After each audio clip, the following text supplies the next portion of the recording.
राधा मेरी स्वामिनी, मैं राधे की दास। जन्म जन्म मोहि दीजिए निज चरणन में वास। राधा राधा जपत ही सब व्याधा कट जाए, कोटि जन्म की आपदा नाम लेत ही जा। जय श्री राधे कृष्णा। मित्रों, आप सभी को श्री राधा जन्माष्टमी की, श्री राधा रानी के जन्मोत्सव की बहुत बहुत शुभकामनाएं।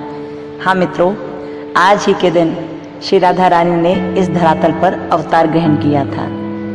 जैसे भगवान श्री कृष्ण ने भादो मास की कृष्ण पक्ष की अष्टमी तिथि को रात को 12 बजे अवतार लिया था ना, वैसे ही श्री राधा रानी ने भादो मास में ही, लेकिन अब कृष्ण पक्ष की अष्टमी को नहीं, शुक्ल पक्ष की अष्टमी को और रात को नहीं, दिन में अवतार लिया। यानी कि भगवान कृष्ण ने लिया कृष्ण पक्ष की अष्टमी को रात को 12 बजे भादो मास में, लेकिन श्री राधा रानी ने अवतार लिया भादो मास में ही शुक्ल पक्ष की अष्टमी तिथि को दिन में 12 बजे। तो आज वही तिथि है, वही समय है जब माता श्री राधा रानी ने अवतार ग्रहण किया था। इसलिए आप सभी को बहुत बहुत शुभकामनाएं श्री राधा रानी के बर्थडे की। और पता है आपको कि श्री राधा रानी का अवतार कैसे हुआ इस धरातल पर?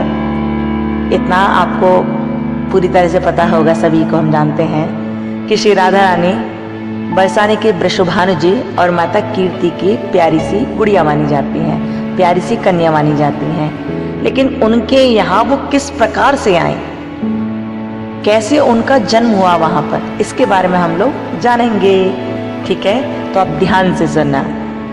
वैसे तो श्री राधा रानी के जन्म की कुछ कथाएं बहुत प्रचलित हैं, जिनमें कुछ लोग तो ऐसा कहते हैं कि देवी श्री राधा रानी ने माता कीर्ति के गर्भ से जन्म लिया था। कुछ लोग ऐसा कहते हैं, लेकिन कुछ लोग कहते हैं कि नहीं, ऐसा नहीं था। माता कीर्ति के गर्भ से श्री राधा रानी ने जन्म नहीं लिया।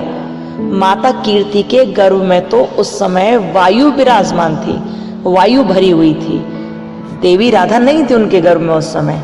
अच्छा, नहीं थी तो राधा रानी का जन्म कैसे हुआ? फिर श्री राधा रानी आई कैसे इस धरातल पर, कैसा हुआ, इसके बारे में बताते हैं। कुछ बड़े बड़े विद्वान कहते हैं और कुछ पुराणों में भी लिखा हुआ है कि एक बार श्री वृषभानु जी सरोवर में स्नान कर रहे थे।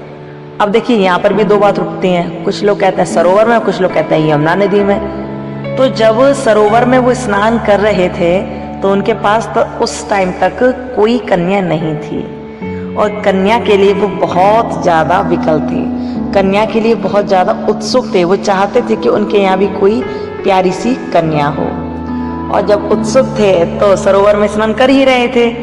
इतने में ही सरोवर में स्नान करते हुए उन्होंने सूर्य देव का ध्यान किया।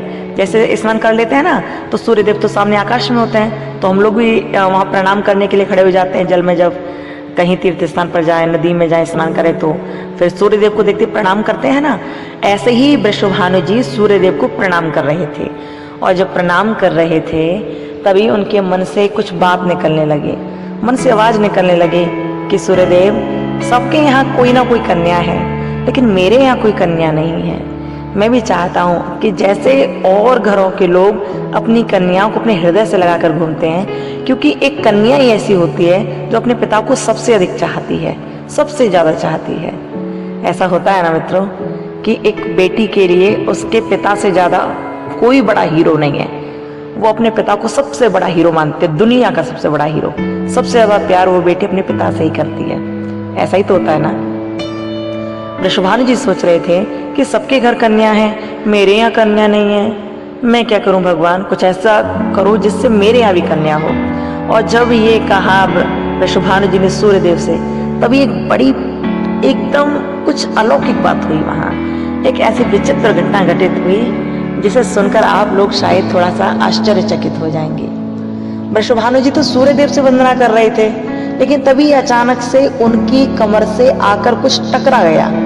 और जैसे ही कमर से कुछ टकराया तो उन्होंने जल में देखा कि भाई क्या टकरा गया। तो क्या दिखाई दिया कि एक कमल का फूल, बड़ा सा कमल का फूल उनकी कमर से टकराया है। और उस कमल के फूल में एक बहुत प्यारी सी कन्या विराजमान है, वो लेटी हुई है।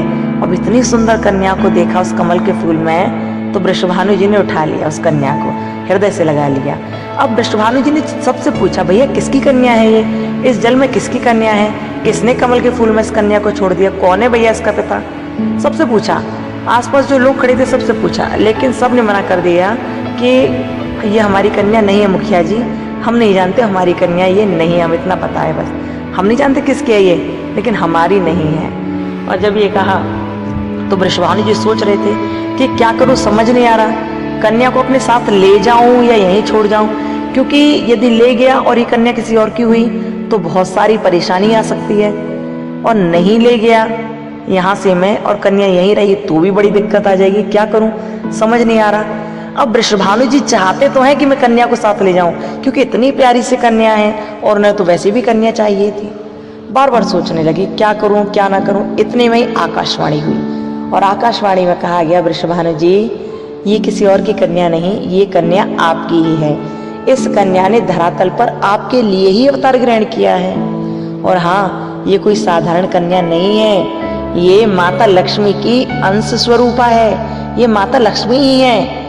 इनका ध्यान रखिएगा, इन्हें बहुत प्रेम से इनका भरण पोषण कीजिएगा, और जब ये बड़ी हो जाए तो इन्हें भगवान को सौंप दीजिएगा। आप ऐसा करना, बस ये भगवान की ही कृपा है और भगवान को ही आपको इन्हें सौंपना है। बस आप इनका पालन पोषण प्रेम से कीजिए और इनका ध्यान रखिए। जब ये आकाशवाणी हुई तो आकाशवाणी सुनकर वृषभानु जी बहुत प्रसन्न हो गए। उनकी खुशियों का ठिकाना नहीं रहा। उन्होंने छोटी सी लाली को हृदय से लगा लिया और दौड़ते हुए भागते हुए अपनी कीर्ति के पास गए। कीर्ति कौन? वृषभानु जी की पत्नी। बरसाने में वृषभानु जी और देवी कीर्ति रहते हैं, जो श्री राधा रानी के माता पिता कहलाए। जैसे ही वृषभानु जी कीर्ति देवी के पास पहुंचे कि देखो ये कन्या हमें मिली है, तो माता कीर्ति ने, देवी कीर्ति ने कहा कि कन्या कहाँ से आपको मिल गई, कहाँ से लाए आप, किसकी कन्या उठा लाए आप ये, और कितनी प्यारी सी कन्या है, बताइए किसकी कन्या है ये। तो वृषभानु जी ने सारी कहानी सुना दी जो वहां पर उनके सामने घटित हुई थी। जैसे ये सुना, अब तो देवी कीर्ति की आंखों में भी प्रेमाश्रु का जल भर आया। उन्होंने प्रेम से कन्या को हृदय से लगा लिया और कहा, ये कन्या तो बहुत प्यारी है, लेकिन इसका नाम क्या है। तब वृषभानु जी ने कहा, अरे कीर्ति, जब आकाशवाणी हुई थी ना, तो आकाशवाणी ने ये भी बताया था कि इस कन्या का नाम राधा रखना। और फिर ऐसा करते हैं कि राधा तो हम लोग इसका नाम रख लेते हैं, लेकिन ब्राह्मणों को बुलाकर भी इसका नामकरण संस्कार करा लेते हैं। तो ब्राह्मणों को बुलाया गया और नामकरण संस्कार कराया गया फिर, और जैसे नामकरण हुआ तो उनका नाम श्री राधा ही निकला। आपको पता है, श्री राधा रानी ने पूरे 5 वर्ष तक अपने नेत्र नहीं खोले थे। जानते हो क्यों? क्योंकि वो जब गोलोक में थी ना, जब राधा कृष्ण गोलोक में रहते थे और राधा रानी को धरातल पर आना पड़ा था दामा के श्राप की वजह से, तो राधा रानी ने भगवान कृष्ण से कहा था, प्रभु आप मुझे धरातल पर अपने से पहले भेज तो रहे हो, लेकिन मेरा ये प्रण है कि जब तक आप नहीं आ जाओगे तब तक मैं अपने नेत्र नहीं खोलूंगी। राधा रानी ने ये प्रण किया था, और वही राधा रानी धरातल पर भगवान कृष्ण से 5 वर्ष पहले आई। और जब 5 वर्ष की वो हो गई, तब भगवान श्री कृष्ण ने धरातल पर अवतार लिया। नंद बाबा और यशोदा के यहाँ वो बाल लीला करने के लिए आए। और जैसे ही पता चला वृषभानु जी को और माता कीर्ति को कि नंद यशोदा के यहाँ छोटा सा लाला हुआ है, तब वृषभानु जी और माता कीर्ति श्री राधा रानी को अपनी गोद में लेकर नंद बाबा यशोदा मैया के घर पे पहुंचे थे। और वहां जैसे ही पहुंचे तो श्री राधा रानी को अनुभव हो गया कि मेरे परमात्मा ने अवतार ग्रहण कर चुका है, मेरे प्रभु अवतार ले चुके हैं। ऐसा होता ही है ना कि जिससे आप प्रेम करते हो, जब वो अचानक आए तो थोड़ा अनुभव हो जाता है, थोड़ा लगता है कि हाँ कुछ तो हुआ है, हाँ वो आया तो है, ऐसा लगता है ना। तो वहाँ तो स्वयं भगवान है और भगवान की कृपा है। उन्हें तो अपने आप ही अनुभव था सब कि यहाँ प्रभु ने अवतार ले चुके हैं प्रभु। तो राधा रानी को अनुभव हुआ कि मेरे प्रभु आए हैं, और जैसे अनुभव हुआ, और जब इस ओर से तो श्री राधा रानी और वृषभानु जी और माता कीर्ति आ रहे थे, लेकिन दूसरी ओर से जब नंद और यशोदा ने देखा कि देवी कीर्ति आई हैं छोटी सी कन्या को साथ लेकर, तो यशोदा मैया ने छोटे से लाला को अपनी गोद में उठा लिया और वो भी देवी कीर्ति के सम्मुख आने लगी। जैसे ही आई तो इस ओर तो वृषभानु जी की जो पत्नी है कीर्ति, उनकी गोद में श्री राधा रानी लगी हैं, लेकिन दूसरी ओर देवी यशोदा की गोद में छोटे से कन्हैया लगे हुए हैं। अब दोनों जब पास आए ना, तो इधर तो माता कीर्ति और यशोदा मैया खुश हैं, लेकिन दूसरी ओर भगवान कृष्ण और श्री राधा रानी मन ही मन बहुत प्रसन्न है। तभी भगवान श्री कृष्ण ने अपने हाथ का स्पर्श श्री राधा रानी के नेत्रों से किया, और जैसे नेत्रों से स्पर्श किया तो श्री राधा रानी ने झट से आंखें खोली, और जैसे आंखें खोली तो सबसे पहला दर्शन भगवान श्री कृष्ण चंद्र का किया श्री राधा रानी ने, यानी कि अपना प्रण पूरा किया। जो कहा था ना कि मैं 5 वर्ष तक, जब तक आप आ नहीं जाओगे तब तक मैं नेत्र नहीं खोलूंगी, और जब नेत्र खोलेंगे तो सबसे पहले मैं आपका ही दर्शन करूंगी। तो आज वो प्रण पूरा हुआ। प्यारे, राधा कृष्ण अलग अलग नहीं है, दोनों एक ही हैं इस धरातल पर, लेकिन उन्होंने अलग अलग अवतार लिया। दोनों एक दूसरे के बिना अधूरे रहते हैं। लेकिन देखिए, यहाँ आए, एक साथ रहे, और दुर्भाग्य ऐसा रहा कि अलग भी हुए, लेकिन अलग में ही शायद उन्हें सारी लीला रचानी थी, पर है दोनों एक ही। तो कुल मिलाकर ये था कि राधा के अवतार की कथा यहाँ पर आज सुननी थी हम लोगों को, जो हम सभी ने सुनी। ठीक है, और आप सभी पर श्री राधा रानी की कृपा सदैव बरसती रहे। भगवान श्री राधे गोविंद आप सभी पर बहुत कृपा करें। हम लोग एक बार पुनः श्री राधा रानी को उनके अवतार की, उनके बर्थडे की, उनके जन्माष्टमी की उन्हें शुभकामनाएं देंगे। ठीक है, हमारे साथ सभी बोलना, श्री राधा रानी आपको आपके जन्म दिवस की बहुत बहुत शुभकामनाएं, बहुत बहुत शुभकामनाएं। Happy birthday. श्री राधा रानी की जय, राधा कृष्ण भगवान की जय। जय जय श्री राधे राधे।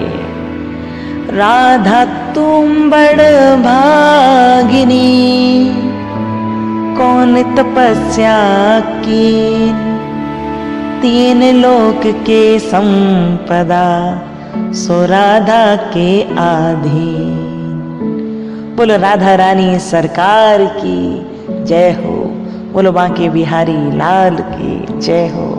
आप सभी को यदि राधा की जन्म के अवतार की कथा सुंदर लगी हो, यदि देवी राधा के अवतार की कथा सुंदर लगी हो, तो इसे आगे बढ़ाइएगा। ठीक है, खुश रहिए, मस्त रहिए। जय श्री राधे कृष्णा, जय हो राधे गोविंद।